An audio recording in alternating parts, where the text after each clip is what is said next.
મિત્રો આપણે આવી ગયા છે તો આપણી જમણી બાજુ ધોધ છે પણ ધોધ તો આપણે જોવાના છે એને તમે પથ્થર જુઓ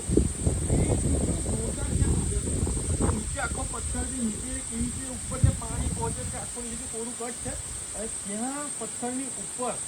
ખોર છે ચીતરો છે અને મોદકનું ઝાડ છે તમે જુઓ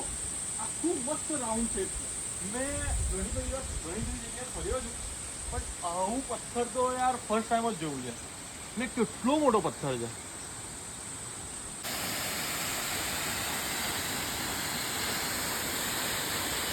મિત્રો આપણે ફાઇનલી આવી ગયા છે નિનાઈ ધોધ પર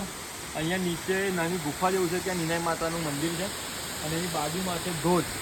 એટલે મસ્ત ધોધ પડે છે અત્યારે અમે જ્યારે આવ્યા ત્યારે સહેજ પણ વરસાદ નહોતો પણ તે એકદમ લાઇટ છાંટા પડે છે આવો આપણે થોડા નીચે જઈએ જોરદાર નજારો છે હવે જ્યારે વરસાદ ફૂલ પડશે ને એ ટાઈમે ધોધ વધારે પડશે ત્યારે શું નજારો હશે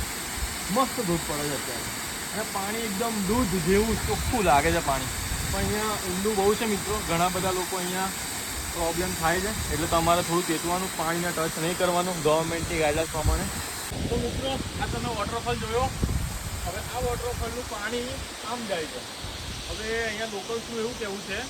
કે જ્યારે ફૂલ જોશનો વરસાદ હોય ને ત્યારે હું જ્યાં ઊભો છું ને ત્યાં પણ પાણી હોય છે છેક સુધી પાણી હોય છે એટલું બધું પાણી આવી જશે ચોમાસામાં અત્યારે વરસાદ ઓછો છે એટલે પાણી એકદમ ઓછું છે પણ જ્યારે વરસાદ ફૂલ હોય છે તો હું જ્યાં ઊભો છું ત્યાં સુધી પાણી હોય છે એટલે તમે વિચારો કે કેટલું પાણી હશે અને કેવો ધોધ પડતો હશે hey guys guess where are we આપણે ક્યાં છે જુઓ ખાલી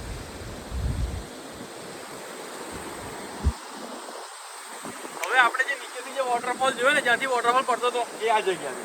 અહીંયાથી વોટરફોલ નીચે પડે છે તો આપણે અત્યારે ક્યાં છે વોટરફોલની ઉપર એકચ્યુઅલી જ્યારે ચોમાસામાં અહીંયા પાણી બહુ જ હોય છે ત્યારે અહીંયા નથી આવવા દેતા ફૂલ પટ્ટે પાણી હોય છે ફૂલ પાણી